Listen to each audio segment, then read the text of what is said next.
নমস্কার, চলে আসলাম ছাদে। আজকে খুব সকাল সকাল এসেছি। আজকে পায়রা ওড়াবো। তো ফার্স্ট এই প্রথম পায়রা ছাড়বো। তো সব দেখতে পাচ্ছ যে পুরো সব ঢাকা আছে।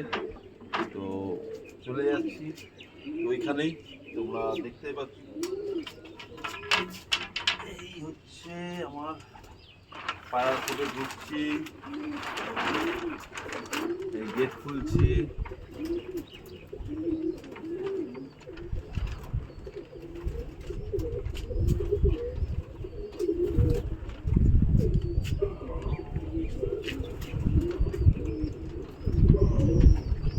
এই খোলা হলো।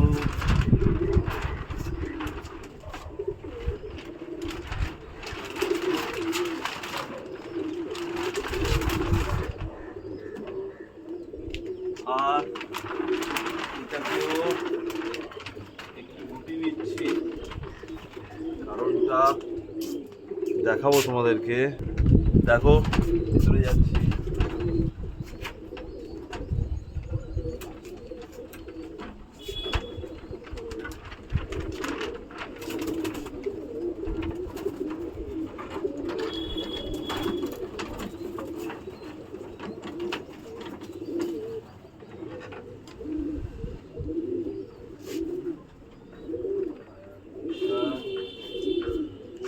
ফার্স্ট পায়রা ছাড়ছি।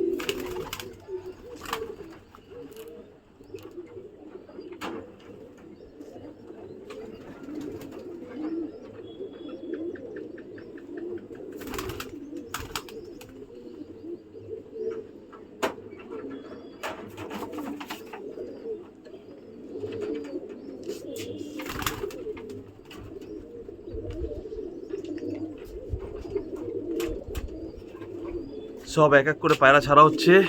ছেড়ে নিই, আপনাদেরকে আবার করবো।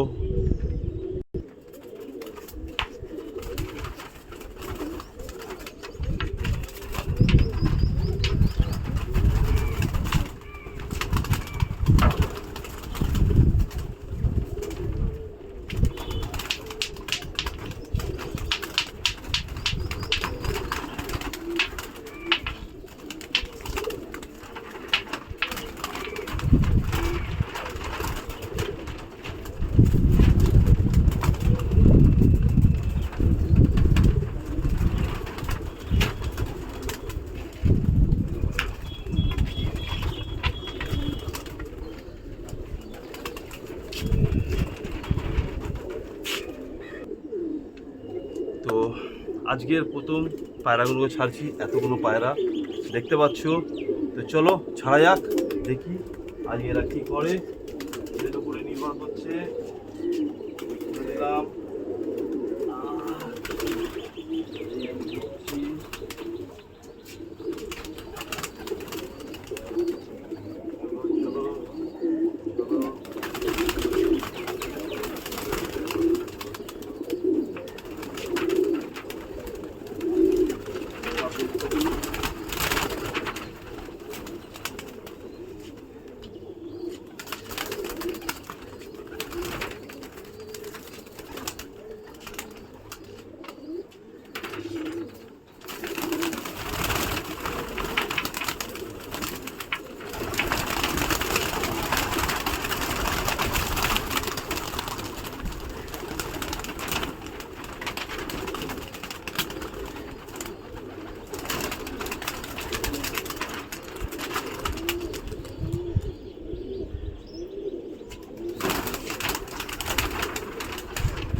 তো সব পায়রা উড়িয়ে দিলাম আজকের। তো ভালো উড়ছে। তো একবার তোমাদেরকে দেখাই। আকাশ পুরো একদম সাদা হয়ে গেছে। তো ভালো লাগছে যে আজকের এদেরকে ছাড়লাম। তোমাদের চোখের সামনে। ইচ্ছে থাকে ওড়ানোর, কিন্তু সময় পাই না। আজকে সকালে একটু টাইম করে আকাশে পায়রা ছাড়লাম, যেটুকু ওরা উঠবে। ফার্স্ট ডে আজকের, ফার্স্ট ডেতে পায়রা উড়ে নামুক করি। পায়রাগুলো চোখে হাতে দেখলাম, ছেলেদের হাতেই ছাড়া ছিল, কিন্তু আমি আজকে নিজে ছাড়ার উদ্দেশ্যটা এটাই, কেন প্রথম আমি পায়রা ওদেরকে বলেছিলাম ছাড়বো, কারণ ওদের বডি দেখার আছে, ওদের বোঝার আছে, জানার আছে কী আছে না আছে। দেখে নিলাম বডিগুলো, দেখে দেখলাম যে সব ওকে। আর আকাশ পুরো একদম তো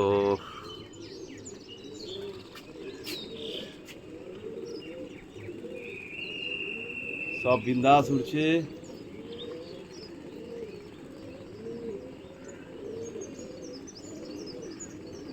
ঝাঁক অনেক উপরে চলে গেছে, আর কয়েকটা পায়রা নিচে আছে। তো যাই হোক, বলো। আর আমি একটাই কথাই বলবো, পায়রাবাজি করলে হয় না, পায়রাবাজির পেছনে টাইমও দিতে হবে। টাইম না দিলে কোনো কাজ সঠিকভাবে হয় না, আমি এটাই জানি। আর তোমাদেরকে আরেকটা কথা বলি, সেটা হচ্ছে কি, এই যে পায়রাগুলো এই নামবে, এখনই কিন্তু বডি দেখার আছে, বডি বোঝার আছে, বডি জানার আছে। আমি আজকে বিনা জলে পায়রা ওড়াচ্ছি, এখন কিছুদিন কোনো জল খাওয়াবো না, একদম ডাইরেক্ট নিলাম আর ছেড়ে দিলাম পায়রাগুলো। তো এইটাই বোঝানোর ছিল আমার, যে তোমরা পায়রাকে স্টার্টিং পয়েন্ট যখন করবে, তখন প্রথমেই ফলো আপ করবে যে তুমি ওদেরকে কি পজিশনে আছে, ওর বডি কীরকম, কীভাবে নিচ্ছে, সেই সিস্টেমগুলো তোমরা বুঝবে। পায়রা নিজের হাতে ধরবে, সবসময় একটা কাজ করো, পায়রা নিজের হাতে ধরার চেষ্টা করবে। কারণ কি, ধরার কারণটা এটাই, এতে বোঝা যায় পায়রার বডিটা কীরকম, সুন্দর কীরকম। এইগুলোকে যদি না দেখো, পায়রাকে বেশি মানে উড়িয়ে দাও, পায়রাকে বেশি পিটিয়ে দাও, তাহলে পায়রা কিন্তু বডি টেনে যাবে। আর পায়রা বডি যদি টানা মানে পায়রা গেল, সে পায়রা দম করবে না, সে পায়রা নেবে না। তো আমি এই জিনিসটাই জানি, যে ছোটো ছোটো পয়েন্টগুলো যেগুলো বলি, যে পায়রা এখন নামলে আমি কিচ্ছু করবো না, সিম্পল প্লেন জল দেবো, তারপর ওদের একটুখানি খাবার আছে, খাবারটা খাওয়াবো, খাবার খাইয়ে পায়রাগুলোকে আবার রেস্টে। প্রথমে জলটা দেওয়ার সময় কিন্তু টেনে জল খাওয়াবে না, কেন এর মধ্যে কিছু পায়রা আছে একটু দম করবে, কিছু পায়রা তাড়াতাড়ি নামবে, কিছু পায়রা উড়বে, এরকমভাবেই চলবে। তো পায়রা একদম সব প্রচুর ওপরে চলে গেছে, ধরেছি আর ছাড়া হয়েছে। তো আসলে তোমরা কি করবে, ধরো একটু বাদাম কাটিন রাখবে, বাদাম কাটিন রেখে সেই বাদাম কাটিনই কী করবে, পায়রাগুলোকে দেবে। প্রথমে চুয়ে চুয়ে জল খাক, একটু রেস্ট নেবে, রেস্ট নেওয়ার তারপরেই তুমি কি করবে, চুয়ে চুয়ে একটু জল খাইয়ে নেবে। জলটা খাওয়া হয়ে গেলে তারপরে তুমি কি করবে, দানা বাদাম কাঠিনটা দিয়ে দাও, খাক, খেয়ে দিয়ে আবার জল খাক, জলকে লফটে ঢুকিয়ে দাও। আর তারপর তোমরা যে টাইমে খাওয়াচ্ছ সেই টাইমে খাওয়াও। এইটুকুই করার আছে, করে দেখো, পায়রা ঠিক থাকবে। তারপরে অনেক পায়রা বডি ভারী হয়ে যায়, তার জন্য প্রসেস আছে, সেগুলোকে নিশ্চয়ই আপনাদেরকে বলবো, আপনারা সেইভাবে করুন। আমার যে ইউটিউব চ্যানেল আছে তাকে ফলো করুন, ফলো করলে অনেক কিছু জানতে পারবেন। স্ক্রিপ্ট করলে হবে না, আমি পয়েন্টে পয়েন্টে কিছু কিছু কথা বলি, একটু নিজেদেরও কথা বলি, আবার কিছু কিছু পয়েন্টেও কথা বলি, ওইগুলো একটু ফলো করবে, ব্যাস। এতটুকু তোমরা যদি ঠিকঠাক করো তো দেখবে সব বেটার থাকবে। আর আরেকটা কথা বলি, যে এখন কিন্তু ওয়েদার খুব খারাপ, যখন তখন পায়রা ভাইরাস লাগতে পারে, একটু পায়রার লবটাকে ফলো করো আর দেখো, কারণ কি এই সময়টাকে না দেখলেই ফট করে কিন্তু রোগে পড়ে যাবে। ব্যাস, আমি সিম্পল খাবারের মধ্যেই পায়রাকে রেখেছি, পায়রা ভালো আছে এবং সুস্থ আছে, আর তোমাদেরকেও তাই বলবো। আর নেক্সট আমি যে ভিডিও বানাবো, তাতে পায়রা নামার পর কি পজিশানে আছে, কত সুন্দর আছে, সেইটা নিয়ে একটা ভিডিও বানিয়ে দেখাবো। তোমরা ভালো থেকো, সুস্থ থেকো, টাটা। আর পায়রা হারটা কথা বলে দিই, কারণ কি পায়রা অনেকটা উঁচুতে চলে গেছে, তার জন্য দেখাতে পারছি না। তো পায়রা আজকে প্রথম দিন উড়ছে, তো কিছু পায়রা ঝাঁক নিয়ে উড়ছে, কিছু পায়রা কেটে উড়ছে। তো কোনো টেনশন নেওয়ার কিছু নেই, এই সময়টা আছে ঝাঁক ধরানোর। পায়রা নামবে, নামলে কি করবে, আবার একটুখানি পেটাবে, আবার নামবে, কিন্তু প্রথম দিন করবে না। প্রথম দিন করলেই ফাট করে পায়রা কিন্তু এদিক ওদিক বসে যাবে। দু একটা দিন পর থেকেই পায়রা যেগুলো নামলো, ঝাঁক নিচ্ছে না, তাদেরকে আবার ওড়ালে, আবার 20-20 মিনিট, মানে ধরো 10-15 মিনিট রেস্ট দাও, ফের পেটাও, ফের বসুক, ফের পেটাও, ফের বসুক, এমনি করতে করতে ঝাড়টা নিয়ে নেবে। করে দেখো, লাভ পাবে। যাক, আবার বললাম, টাটা।